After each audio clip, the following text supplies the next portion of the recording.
நமசிவாயம் வாழ்க, நாதன்தாள் வாழ்க. அனைவருக்கும் மயிலாடுதுறை ஜோதிடர் விஷால விவர்தனின் இனிய வணக்கம். வாழ்க வளமுடன். 2025ஆம் ஆண்டு புத்தாண்டு பலன்களில் தனுசு ராசிக்காரர்களுக்கு எப்படி இருக்கும் அப்படிங்கிறத பார்க்கலாங்க. 2025 3 முக்கியமான பயிற்சிகள். ஒன்று சனி பயிற்சி, ராகு கேது பயிற்சி, குரு பயிற்சி. இந்த 3 பயிற்சிகளும் நிகழ்துங்க. ராசிக்கு 3ஆம் இடத்திலிருந்து சனி பகவான் ராசிக்கு 4ஆம் இடத்தை நோக்கி பயணிக்கிறார். 4ஆம் இடத்துல சனி பகவான் வந்தாலும் குருவினுடைய வீட்டுக்கு வரார். அப்போ சுபகாரியங்கள் நிகழ்த்துவது, வீடு, வண்டி, வாகனம் இது போன்ற விஷயங்களில் நல்ல மாற்றங்களை தரக்கூடிய அமைப்பானது வருகின்றது என்று சொல்லலாங்க.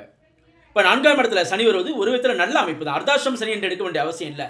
ஏன்னா அது குருவின் வீட்டில் ஒரு சுபத்துவம் அடைகின்றார் என்ற அடிப்பில் நல்ல நன்மைகளை மட்டுமே தனுசு ராசிக்காரர்களுக்கு செய்ய இருக்கிறார்னு சொல்லலாம். அதே போல ராசிக்கு 6ஆம் இடத்துல இந்த குரு பகவான் ராசியை பார்க்க போறாருங்க. ராசியை பார்ப்பது என்பது ஒரு அற்புதமான அமைப்பு.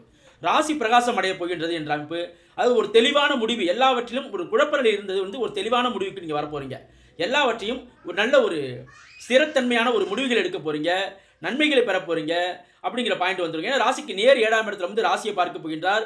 ராசிக்கு 3ஆம் இடம் என்கின்ற முயற்சி ஸ்தானத்தை அவர் பார்க்க 9ஆம் பார்வையில் பார்க்க போகின்றார். ராசிக்கு 11ஆம் இடம் என்கின்ற லாபஸ்தானத்தை குருபகவான் பார்க்க போகின்றார். அப்போ இது போன்ற இடங்களை அவர் பார்வையிடும் போது அற்புதமான மாற்றங்களானது தனுசு ராசிக்காரர்களுக்கு நிகழ இருக்கின்றது என்று சொல்லலாங்க. ராசிக்கு 4ஆம் இடத்திலே அமர்ந்த ராகு தற்போது ராசிக்கு 3ஆம் இடம் என்று சொல்லக்கூடிய உபஜய ஸ்தானத்திலே, வெற்றி ஸ்தானத்திலே வர இருப்பதும் நிச்சயமாக 2025 ஒரு அற்புதமான ஆண்டாக, அளப்பரிய நல்ல பலன்களை பெறக்கூடிய ஆண்டாக தனுசு ராசிக்காரர்களுக்கு இருக்கும் என்று தெளிவாக சொல்லலாங்க. நன்றி, வணக்கம். வாழ்க வளமுடன், வாழ்க வையகம், வாழ்க பிரபஞ்சம்.